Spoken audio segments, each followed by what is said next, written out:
I told you not to cause any problems. Stop disrupting the pace of those around you by doing unnecessary things. Before you go lecturing folks from other departments, why don't you start doing your job properly in the sales department? It's annoying for us when you keep acting like you're the new guy." I held back the words I wanted to say to my boss, who looked visibly frustrated. "And then, you know what? I wouldn't mind firing you. It doesn't make a difference whether you're here or not." She said this as if it was a good idea, and I felt I had reached my limit. My name is Andrew. After graduating college, I worked at a food processing company. I returned to my hometown when my dad got sick. Thankfully, he's now out of the hospital. However, my dad felt uneasy about leaving my mom alone at home after his health issue. While he was in the hospital, he asked me during a visit, "Andrew, would you consider coming back here?" So, I resigned from my company and got a job at a local baby product store. Ideally, I would have preferred a job that made use of my previous work experience, but finding a good position for a mid-career hire was tough, so I took a job with this company that was expanding. But moving into a different industry certainly came with its challenges. "Andrew, how many times is this?" "The third time, I guess." "It's the fifth. When are you going to remember?" This woman who is teaching me the paperwork with a look of utter dismay on her face is the section manager. "You did use computers in your previous job, didn't you? Why can't you remember? It's just different formats. No excuses. Just get on with it. Here, this file, right here.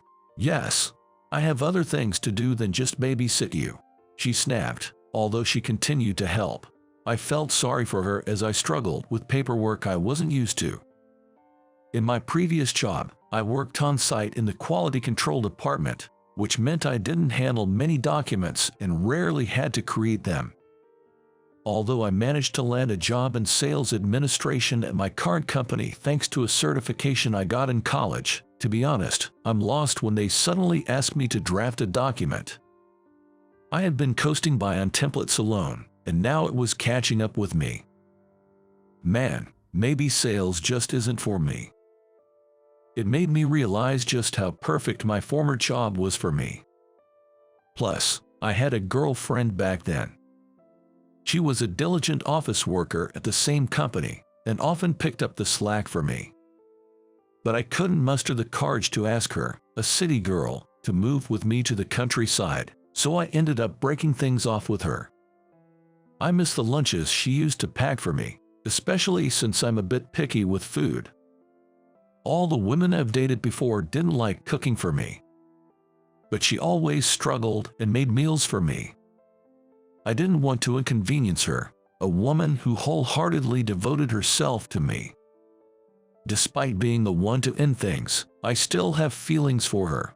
I returned to my hometown after we split up, but things haven't been great.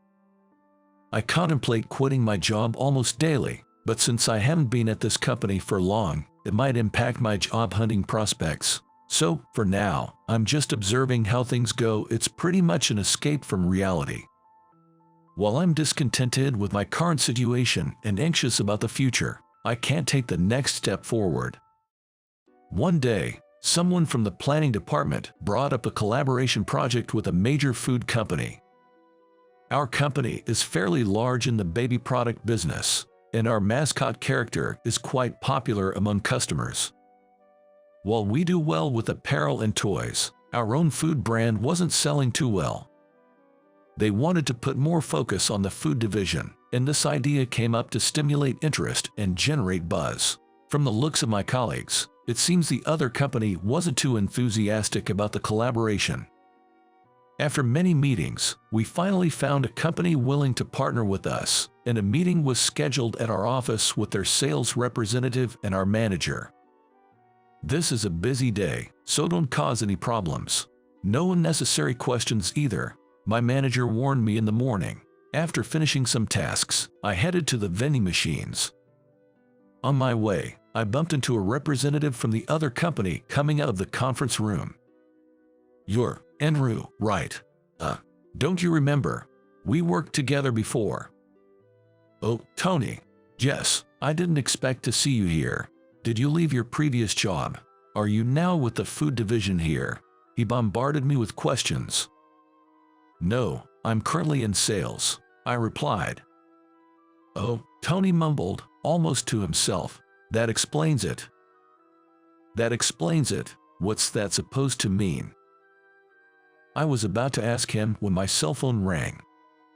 It was a call from my manager. Sorry, please go on without minding me. I'll visit again, said Tony, and he left. While my phone continued to ring, I answered it. The first thing I heard was, "You're late. Where are you?" "At the vending. Come back right now." Confused by the abruptly ended call, I returned to my department to see a flurry of activity. One of my colleagues, who had been in a meeting, told me the sample we presented as a product image wasn't well received by the client. "We need a new one by the week after next. Our department and planning are all hands on deck for overtime. You're free, right?" The manager said, "Let Andrew handle the menial tasks." She handed me some documents to copy and went back to her tasks. Menial tasks, huh? Looking around, while the feedback seemed negative, everyone had a determined spirit, thinking, "We still have a chance. Next time." I felt isolated from the group. I may be a burden, but I want to help in some way. That's what I thought. So, I pulled out a notebook where I'd written some half-finished notes and decided to continue writing in it. It was a small thing, but consistency appeared to be key. By reviewing repeatedly, I reduced my mistakes. When I finally had some free time, Mike from the planning department gave me some leftover baby food samples. "I'm confident about this one," he said, and I eagerly tasted the carrot puree. And instantly, "This is awful," I unintentionally blurted out. "Well, it's baby food. It's not supposed to taste that great to adults," someone chuckled. "No, this is really not good. It's bitter, and although I can taste the carrot, the broth flavor is overpowering. It's not that different from homemade, so why would parents buy this to feed their kids?" I pointed out. While I was just trying to be honest, it seemed that I had overstepped, given I wasn't directly involved in the project. Andrew, you worked in a food company before, right? But you've never dealt with baby food, have you? Not sure your input is really needed here, they retorted. I was about to respond when my manager, who seemed to have overheard the conversation, stopped me. She later told me, "I thought I asked you not to cause any trouble. Maybe you don't get it since you joined mid-career, but this is a crucial time for the company. Stop meddling and disrupting everyone's flow. Before you go lecturing people from other departments, do your job in sales properly. It's problematic if you keep acting like a newbie. Honestly, I wouldn't mind if you were let go. It wouldn't make a difference with or without you." Frustrated by her blatant statement, I felt I had reached my limit. "Understood. It was a short time, but thank you." I bowed to my manager and went back to my desk to finish up. Even though my contribution might not have seemed significant, the notebook I had been diligently jotting work procedures into seemed pointless now. I ripped it up and left the company. On my way home, I called someone. "Hey, it's me." A few days after being fired, I received a call from my manager on my cell phone. What does she want now? So annoying. I considered ignoring it, but the person I was with encouraged me to answer. Hello, Andrew. Can you talk right now?" My manager's voice lacked its usual energy. Assuming we wouldn't have much to chat about, I replied, "Sure, go ahead." "Thanks. I'm sorry for what I said the other day. We didn't know you well enough, and both Mike and I shouldn't have said those things. We were just in a meeting with a client and the planning team. They had apparently presented the carrot paste I had severely criticized as a sample in the meeting." Then, Tony said something very similar to what I had mentioned. "Do you genuinely think this tastes good? It has a strong bitter taste, and the broth flavor overpowers the carrot. No matter how good the ingredients are, this won't do. You can't expect repeat customers." This is a joint business after all. We need you to think of a product that will sell more. And then, there's a guy named Andrew in sales. You should consider involving him. He used to work for our rival company and was in their quality control department. He's what's called a super taster, someone with more taste buds than average. He's not only gifted in taste but can also accurately recall and compare flavors. I strongly suggest involving him in this project. They decided to continue the meeting next time with me in attendance. Apparently, it wasn't the right mood to say, Andrew was just fired a few days ago. Please come back. Without you, they won't agree to the main contract. You know our sales projection for this project, right? Food and merchandise combined, it's $5 million. The CEO even said, if this project fails, we'll withdraw from baby food production. So please, my manager pleaded.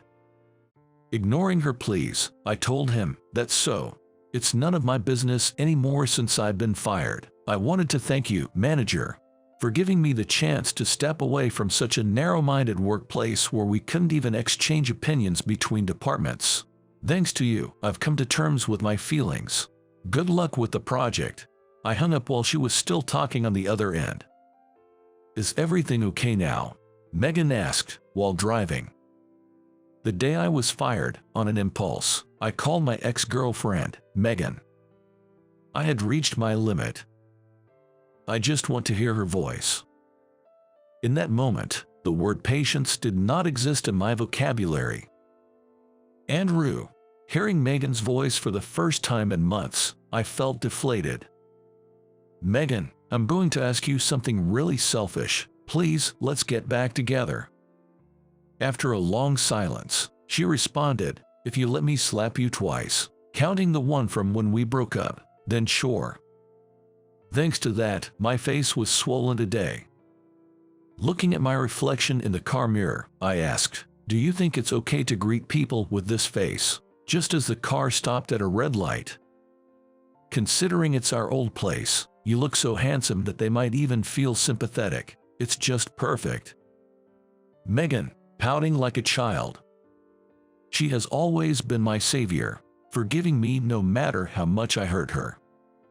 Apparently, Andrew got fired. Megan had told my previous company. The HR manager contacted me right away, asking, would you like to come back? My replacement hadn't been decided yet, and the remaining team was struggling. Torn between decisions, my mother said, it's nice to know your dad and you are happy, but it's important to do what you love. I hope you do what you won't regret. With her words, I decided to rejoin. Still, I feel uneasy about living away from my parents, so I think I'll consult with them when buying a house. I need to earn a lot for that. Welcome back, isn't it too soon? My colleague Ken joked. But I, donning my pristine work uniform, felt it fit perfectly and replied, no, I think I realized it too late. That previous project did end up getting canceled, and the company withdrew from baby food production. Meanwhile, my company ventured into baby food production. I attended the product development meetings as a representative of the quality control department. The environment in which opinions can be exchanged regardless of faction is a meaningful one, and the products that have been launched have been well received by consumers and are selling well, and there is already talk of increasing the variety of flavors and forms to suit different uses, such as travel-sized products. Watching children enjoy the food, I feel fulfilled. There are many foods I don't like, but I want everyone to taste something even I find delicious. Just realizing this made those few months' experiences invaluable to me.